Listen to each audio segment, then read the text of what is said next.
ইরানের জাতীয় পতাকা আয়তাকার। এটি 3টি রঙের সমন্বয়ে ডিজাইন করা। উপরের সবুজ রং ইসলাম, অগ্রগতি ও সমৃদ্ধির প্রতীক, মাঝের সাদা রং শান্তি ও সততার প্রতীক এবং নিচের লাল রং সাহস, ত্যাগ ও শহীদদের রক্তের স্মারক। পতাকার মাঝখানে সাদা অংশে লাল রঙের একটি ক্যালিগ্রাফিতে লেখা রয়েছে আল্লাহু।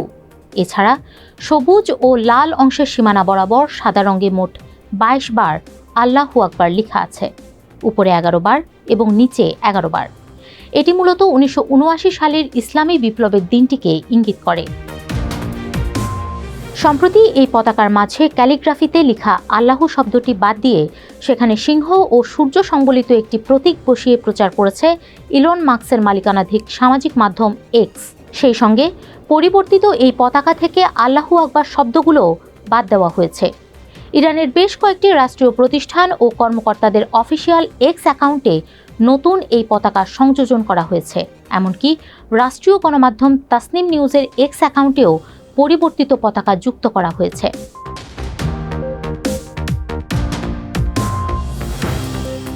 পরিবর্তিত এই পতাকাটি ইরানে 1979 সালে হওয়া ইসলামী বিপ্লবের আগের পতাকা।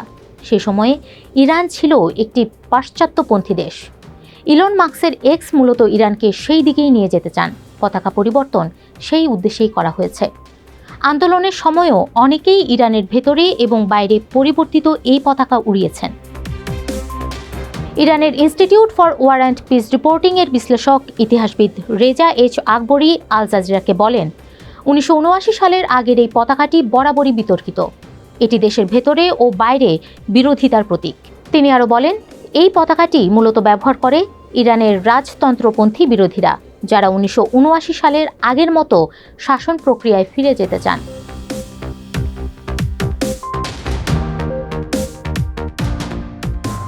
আল জাজিরার প্রতিবেদনে বলা হয়েছে, ইরানে যখন ইন্টারনেট বন্ধ ছিল তখন এক্সে পতাকা পরিবর্তন করা হয়েছে।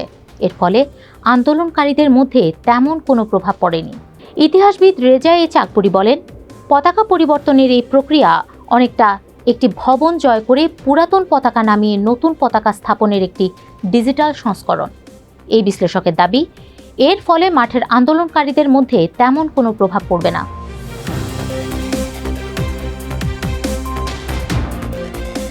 ইরানে আন্দোলন চলছে 2 সপ্তাহেরও বেশি সময় ধরে।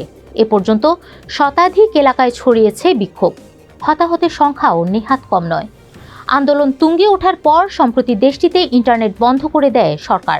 এমন সময় সহিংস বিক্ষোভকারীদের প্রতি সহায়তার হাত বাড়িয়ে দেন ইলন মাস্ক। ইন্টারনেট সুবিধা বন্ধ হয়ে যাওয়ায় দেশটিতে স্টারলিংক সুবিধা চালু করেন তিনি। তবে ইরান সরকার স্টারলিংকও বন্ধ করে দিয়েছে বলে জানা গেছে। এদিকে গত 4 জানুয়ারি ইরানের সর্বোচ্চ ধর্মীয় নেতা আয়াতুল্লাহ আলী খামেনি এক্সে ইংরেজিতে লিখেছেন, আমরা শত্রুর কাছে মাথা নত করব না।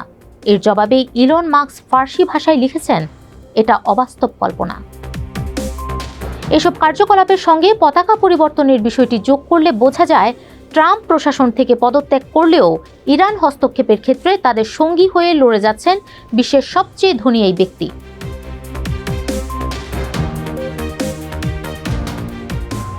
ইরানের পতাকা পরিবর্তনের মাধ্যমে ইসলামী বিপ্লবের আগের শাসনে ফিরে যাওয়ার ইঙ্গিত দেওয়া হচ্ছে। সাম্প্রতিক বিক্ষোভের সময় ক্ষমতাচ্যুত শাহের পুত্র রেজা পাহলভি বিক্ষোভকারীদের রাস্তায় নেমে ইরানের শহর দখল করার আহ্বান জানিয়েছিলেন। এমনকি পাহলভি নিজেই একজন অন্তর্বর্তীকালীন নেতা হিসেবে কাজ করার প্রস্তাব দিয়েছিলেন। তবে বিশ্লেষকরা বলছেন, এই আন্দোলনের অন্যতম উস্কানিদাতা রেজা পাহলভি আর দেশটির শাসন ক্ষমতায় ফিরে আসতে পারবেন না। ওয়াশিংটনের স্টিমসন সেন্টারের বিশিষ্ট ফেলো এবং জর্জ ওয়াশিংটন বিশ্ববিদ্যালয়ের আন্তর্জাতিক বিষয়ক প্রভাষক বারবারা স্লাভিন বলেন, ইরানে অনেক যোগ্য মানুষ আছেন যারা ক্ষমতায় থাকা ব্যক্তিদের প্রতিস্থাপন করতে পারেন। দুর্ভাগ্যবশত তাদের বেশিরভাগই কারাগারী। বিশ্লেষকরা একমত যে 47 বছর ক্ষমতায় থাকার পর ইরানের ইসলামী প্রজাতন্ত্রের পতন হলে পাহলভি দেশকে এগিয়ে নিয়ে যাওয়ার জন্য উপযুক্ত ব্যক্তি নন।